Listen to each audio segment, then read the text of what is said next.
We're in the Endgame now. Welcome to WatchMojo, and today we're counting down our picks for the top 10 things you missed in Avengers Endgame. Think you know the Avengers? Click below to sign in with your Google or Facebook account, and take the new trivia quiz on WatchMojo.com for your chance to win a prize from Culturefly. For this list, we're taking a look at small details, callbacks, Easter eggs, and comic book references that you may have missed in the conclusion to MCU's Infinity Saga. Obviously, a spoiler alert is now in effect. Number 10, Edwin Jarvis. And that fellow up there is my butler, Edwin Jarvis. He'll help you in any way he can. When Iron Man and Cap go back to the 70s to retrieve the Tesseract and additional Pym particles, Tony has a run-in with his father Howard Stark. This emotional reunion for Tony ends with Howard asking his driver, Edwin Jarvis, if he'd ever met Tony before. This small detail is relevant for two reasons. Firstly, it explains why Tony chose the name Jarvis for his AI. He was named after the family butler. Jarvis, you there? At your service, sir. Fans of the Agent Carter TV series may have already known this, since the character appears on the show to assist Peggy in clearing Howard Stark of treason accusations. You're new to espionage, aren't you? Far from it.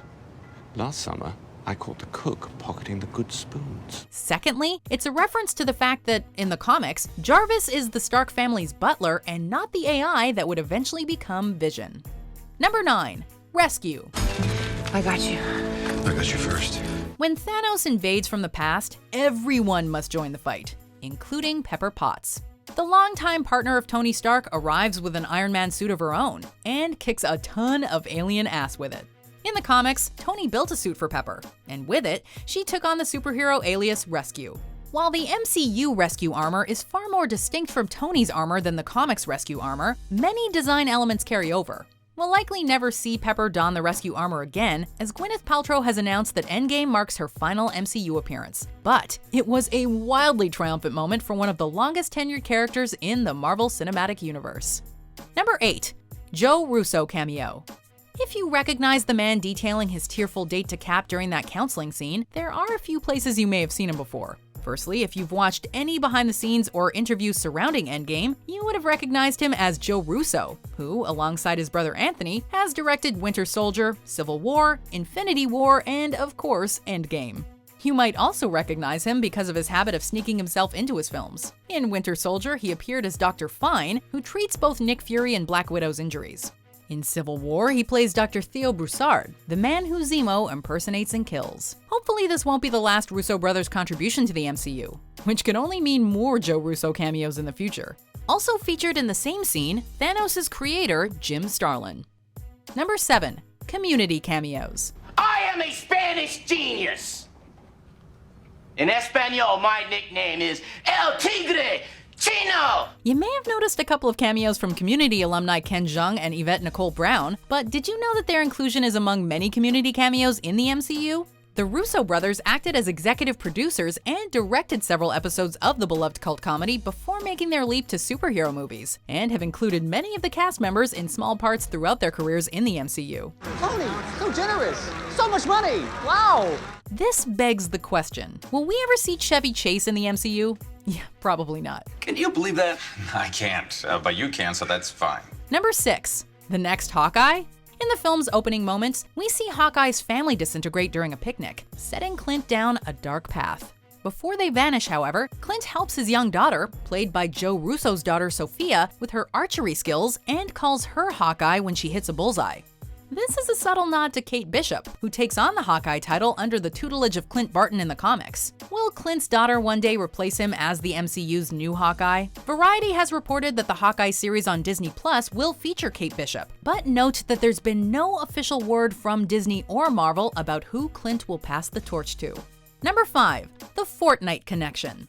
Okay, so you might not have missed the fact that Korg, Meek, and Thor are playing Fortnite, but if you're not one of the millions of players logging into the popular Battle Royale game, you may not have realized why the game was included in the film.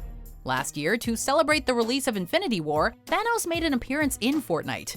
Players could grab his Infinity Gauntlet and become the Mad Titan himself, providing a huge power advantage. It seems that Marvel Studios returned the favor by having Fortnite appear in Endgame. And as you'd expect, there's a brand new Endgame event in Fortnite that allows you to use the Avengers' weapons like Iron Man's gauntlets, Thor's Stormbreaker axe, and even Cap's shield. Number 4, New Asgard. The damage is not too bad. As long as the foundations are still strong, we can rebuild this place. It will become a haven for all peoples and aliens of the universe.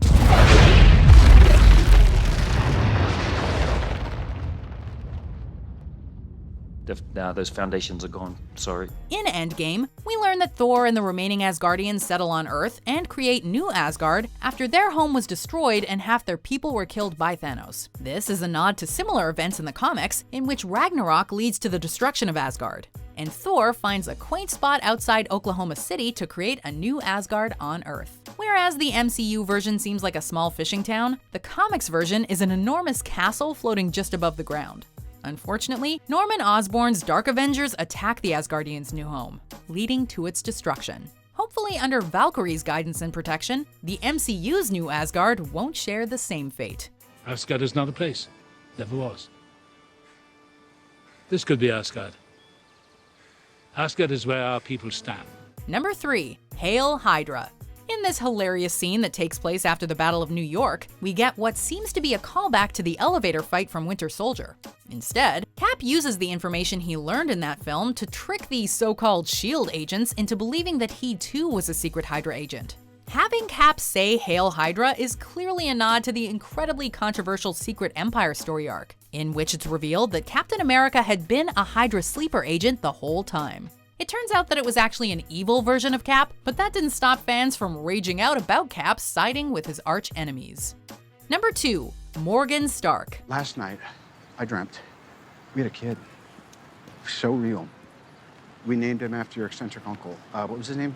Right. Morgan. In Infinity War, Tony tells Pepper that he had a dream where they had a son named Morgan. Well, when we pick up with Tony 5 years later, we learn that he and Pepper had a daughter and named her Morgan. In the comics, Morgan Stark is actually Tony's cousin, whose father, Tony's uncle Edward, relinquished his shares of Stark Industries, leaving Morgan with nothing. As a result, Morgan sees Tony as his enemy, and makes many attempts to take what Tony has for himself. It begs the question, why would Marvel Studios go with the name of a known Iron Man villain for Tony's kid? Could something dark be lurking in Morgan's future? Yeah, probably not. Number 1. Cheeseburgers. The film's epilogue is dedicated to the funeral of Tony Stark, who sacrificed his life to rid the universe of Thanos and his army. In one of the film's most heartbreaking moments, Happy Hogan comforts Tony's daughter by asking her if she wants anything to eat. Morgan simply replies, cheeseburgers. Happy smiles and tells her that her dad loved cheeseburgers too, an unexpected callback to the MCU's first film, in which, upon returning from captivity, Tony demands one. I've been in captivity for 3 months. There are 2 things I want to do. I want an American cheeseburger. And the other That's enough of that. is not what you think. Endgame marks the end of an era, the final chapter in the story that began with Jon Favreau's Iron Man in 2008, so it's fitting that he should deliver a callback to his film, which started it all. Hogan, What on drive. earth for? Cheeseburger first.